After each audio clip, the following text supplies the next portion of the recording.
Hey, I'm Roxie Jones. I'm with Alo Moves. I'm a strength coach, and I'm here with Well+Good for good moves today. We're gonna be going over a standing leg workout, and what you'll need as far as equipment goes is preferably a kettlebell. You can also use a heavier dumbbell and a medium-sized dumbbell. So whenever you're ready, meet me on the mat. Strong legs means strong everything, so let's get into it. When you're ready, we're gonna start with a first superset of kickstand RDLs. So I'm gonna have you grab your medium dumbbell. Get into this kickstand stance. We want our heel facing up to the sky the whole time, and we'll start from the floor. So you can also set this down and grab it, but we've got 2 sets of 5 reps. So starting with a hinge, we wanna initiate the hinge by standing up nice and tall, and then we'll send the hips back. Just careful that you're not bending your knees too much into a split squat. What we wanna do is send the hips back, but put all the weight on the front leg. So that's 3, 4, and then last one, 5. Now, since this is a medium weight, we're not looking to go super slow. We want kind of like a medium tempo, like a 2-2 as we call it. So again, get set up here at the top or from the bottom, send the hips back. Make sure that the heel stays up to the sky. A lot of times when I'm coaching, this is what happens. We want to keep this up, all the weight on the front foot. So if I did ask you to lift this up, you should be able to keep all the weight in the front.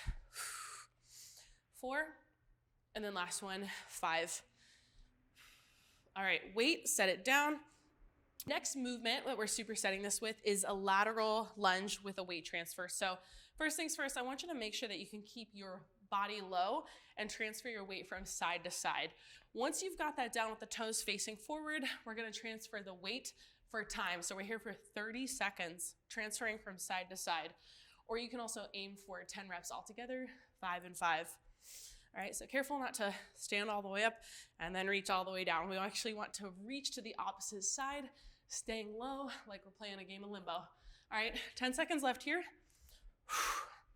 So what this is doing is warming up my hips for what we're about to do. And it's also warming up the quads and the glutes. I can feel this. 5, 4, 3, 2. Last one, set that down.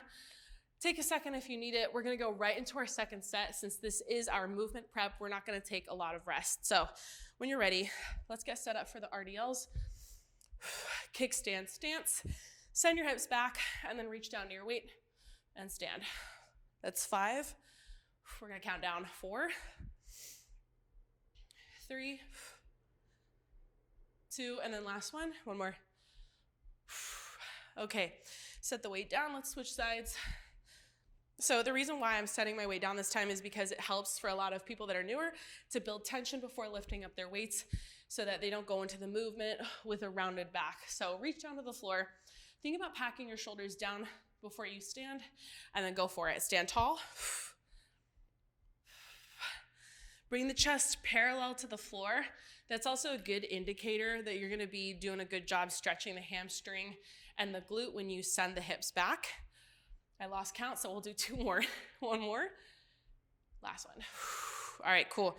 You can set the weight down again. Last thing we're gonna do with the superset is the wide stance lateral lunge. So reaching down to the side, let's go ahead, grab the weight and go for it. We're going for time, so 30 seconds here. Reach, reach. Now, I think that going at the speed that I'm going at is ideal. You don't wanna go any faster. Going a little bit slower is gonna make it a little harder. All right, we've got 10 seconds left here. Hang in there with me. I don't know about you, but my legs are feeling this. It is burning already. 5, 4, 3, 2, and 1. Set it down. Woo, catch your breath. All right, so this is what I call the meat and potatoes of our training session. We've got another superset, 2 sets. We're doing exercises back to back. And we're gonna be doing an active recovery in between the exercises to keep it moving since this is a short time to work out together. All right, so the first one, we're gonna use our kettlebell and the dumbbell for both exercises. So first one, we've got the kettlebell eccentric deadlift. What does that mean, eccentric? It means we're gonna slow down the movements so that we can build more time under tension and really feel the exercise. So for this next superset, we're gonna need both weights. The first movement is the kettlebell eccentric deadlift, which means we're gonna go slow on the way down, quick on the way up so we can really build a lot of time under tension. So putting the weight between our feet, I want you to get into what we call a squatty hinge. So we want some bend in the knee. We don't want the hips too high. Think about breaking your handle in half so that you have tension down the side of your back. And if you're working with the dumbbell, you're gonna stand it up on the tall end and you can mimic the same height of the kettlebell. So when you're ready, flat back. Let's go ahead, stand up. We have 10 reps here. Send the hips back while bending the knees, pause, and then stand. Let's go a little bit slower. Count to 4, 3, 2, 1, pause. That's 2, 3, stand, and then we're here at 4. One thing I want you to avoid doing is thrusting your pelvis forward, because a lot of people think that if I squeeze my glutes and push my hips out, I'm gonna get a better exercise or movement. What you actually wanna focus on is getting a really good hinge here at the bottom and then simply standing tall. So all I want you to do is push the floor away. Slow, that's 6, 7, slow, slow, slow. I'm also not trying to shoot up to the top, I'm just standing. 8, we got 2 more. I'm already feeling this. So if you're not working with a lot of weight at home, going slow is perfect. That's one way to progress an exercise, is to go a little bit slower and to hang on to tension. Okay, let's do one more. Last one. Okay, then you can set your weight down. We're gonna move on to our second exercise. Next, we've got suitcase reverse lunges, which means we're gonna hang the weight down by our sides. I only want you stepping back with the weight, with the side that has the weight, because we call this contralateral hold. It's gonna be an even balance of weight while you step back. So we've got 8 reps here. That's 3. Chest really tall. Think about descending down like an elevator instead of leaning into it and going at an angle. That's 4, 5, 6, 7, and then we've got one more, 8. So we'll switch to the other side. Now, what is this helpful for? This helps you hold weight first and foremost down by your side, because we do that a lot in our everyday life. We pick up bags, we hold things in one hand, and this will help you carry the weight, but also get stronger quads and glutes in general. That's 3. Keep this tight, keep tucking the pelvis. We want a lot of tension here by squeezing everything. Can also keep your armpit tight. 6, 7, and then one more, we've got 8. Awesome. All right, and as you know, we have an active recovery, so I'm gonna want you to rack up your dumbbell, cupping it. You can also use your kettlebell, but let's hold it a little bit away from the chest, and we've got an alternating goblet march. Now, if you want to add a challenge, get your elbows up in a shelf. This is gonna be hard for 30 seconds, and then we'll go into our next set. Take a pause between each step. Let's get the leg up. Pause, step it back down. 30 seconds here, come on.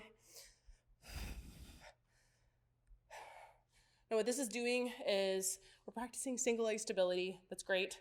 We're also practicing core stability and upper back stability, especially if you're elevating the weight out. Otherwise, if it gets to be too much, hold it right here. You got 5, 4, 3, 2, and then last one. All right, set your weight down.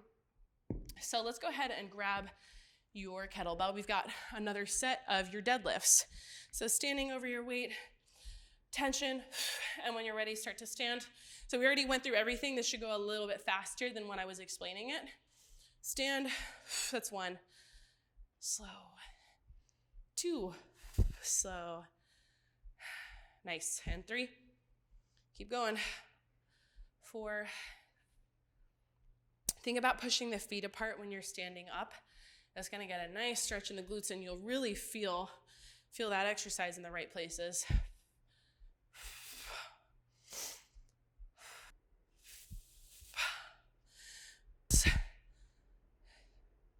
9, and then last one, 10. All right, cool. So if you went a little bit quicker like I did, you can always do a couple more reps, or you can slow things down a little bit. All right, we're moving into our last exercise of this superset. Reverse lunges, suitcase style. Take a step back. Now we want the knee to be pretty close to the floor. Unless you have knee pain, then I want you to stop right there, about 3/4 of the way down. Take a step back, stand tall, really push through that front leg. And then last 2, and final one. All right, switch other side. Let's go ahead, step back. 8 reps. 1, 2, 3, 4, 5, 6, last 2, 7, and then 8. We've got an active recovery. Last thing we're gonna do. Let's rack up the weight. Again, if you want something a little bit harder, you can do an elevated goblet hold. Otherwise, I'm gonna keep it right here and march it out.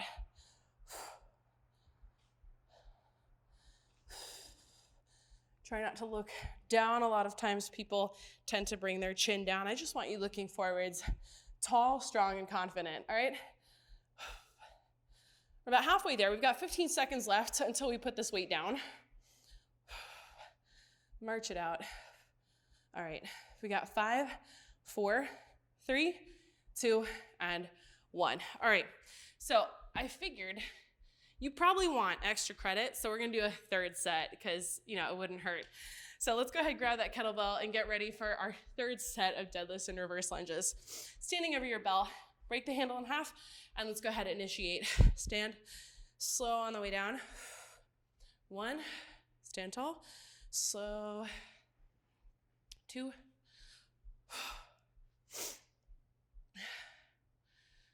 3, send the hips back. Let's go 4, 5, 6, almost there. 7, 8, last 2. See, that went by really quick. 9, and then one more, 10. All right, cool. Let's set that weight down. I'm gonna put it right there because we'll need it for our last segment, but let's go ahead and go through the reverse lunges. Whew, okay, I'm feeling this already. 1, 2. Now this is gonna be your last one. I promise I won't make you do a fourth one. Let's go 4, 5, 6, last 2, 7, and 8. Oh, booty's burning. Okay, I don't know about you, that actually burned the last time we do this. Okay, hang in there, right leg. Let's go. 2, 3, 4, 5, 6, almost there.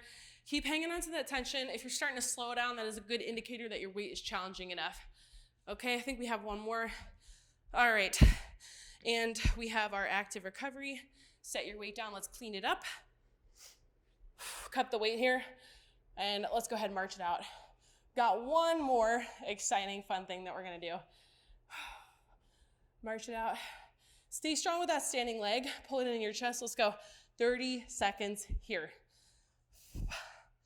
Whew. Now, the top of my back is really starting to feel this because it is challenging. Whew. Here we go, last 10, 9, 8, 7, 6, 5, 4, 3, 2, and 1. Set it down. All right, okay. If you need a rest, because that was strenuous and hard, put your hands on your knees and just breathe. Otherwise, we're moving into our last segment, which is gonna be a skill practice. All right, if you don't have the kettlebell, you can stand up the dumbbell on the tall end so it mimics the same height. Just make sure that you're really gripping it from the top. Otherwise, let's move this to the side. And we're gonna be practicing how to swing a kettlebell, something that is very hard to learn on your own. So I'm gonna break it down step by step for you. So first skill that we're gonna practice is the drag. So out in front of you, angle the bell same angle as your arm. So we're gonna tip it to the side. And I want you to get in this squatty hinge position like you're about to deadlift.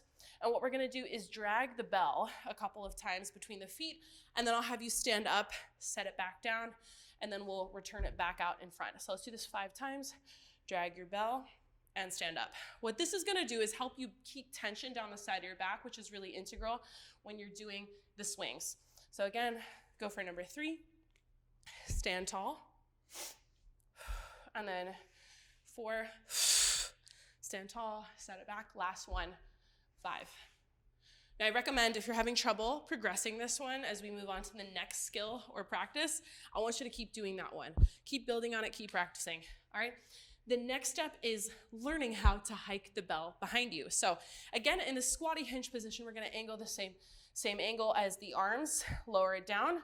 From here, I want you to think about creating an arc by swinging your weight back behind you like you're trying to throw a football. So that is the second step. Create that arc because it's gonna help initiate your swing up to the top. So again, keep tension on the side of your back. We've got 5 hikes. Pretend like you're throwing your weight back behind you. Don't actually hit yourself.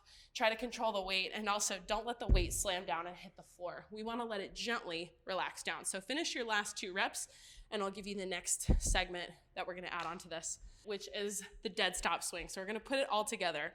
So picture this. I want you to picture putting this together, and we're gonna lock out the legs at the top of this single swing. So we're gonna do a hike, kick our weight out in front of us, and we wanna have that tension in the top of the back while pushing the floor away. Key thing here is your breath. Push the air out really hard, and I want you to let the bell float down in time with the hinge of your hips. So this is what it'll look like. We have 5 dead stop swings. If you wanna take a look at me first, we're gonna add that hike. Let it go back down. So it's a lot of force on the way out, and it's relaxing the bell on the way down. Your legs should be straight. Your arms should be locked out. Please don't give me T-Rex arms like this, okay? We've got 5 dead stop swings. Angle the bell, same angle as your arms. Let's go. 1, relax it back down. 2, 3. You should be able to say your number out loud. 4 after your breath. And then 1 more, 5. Let it relax back down to the floor. It makes more sense when you break things down step by step. So now we're gonna do the final thing. If you're not ready for continuous swings, please keep doing the dead stop swings. You have 2 rounds altogether. We're gonna do 2 rounds of 10 swings, and that's gonna be the end of this leg workout. So when you're ready, catch your breath if you need it. We're gonna go for continuous, meaning the bell's not gonna hit the floor, and you're gonna just go right into your next swing, okay? Are you ready for this? Okay, me too. Let's go. Same angle, and let's go. 1, 2, 3, 4, 5, 6, 7, 8, 9, 10. Relax the bell down. It always ends in that starting position. Whew. Catch your breath. That was a lot. You're gonna take 30 seconds to rest, and you can put your hands on your knees, and we're gonna go right into that last set. Now, couple things. If you felt like you were initiating the hinge before the bell started to float down, I want you to try and keep this position as long as you can. Then when the bell reaches the knee height, you can go ahead and get that hinge in the hips, and that will help you with the timing of your swing. All right, let's do this again. Take 10 seconds, collect yourself. This is the final piece of our workout. All right, when you're ready, angle the bell. Get some tension, and then believe in yourself. You can do these swings. Let's go in 3, 2, 1. 1, 2, 3, 4, 5. Come on. 6, 7, 8, 9, 10. Woo, relax the bell down. Wow. We just crushed that leg workout. And that wraps up our standing legs workout. I hope you feel immensely stronger and more confident in your leg movements that we just learned. And I'm already looking forward to seeing you on the mat next time. Thanks so much for joining me, Well+Good. See you later.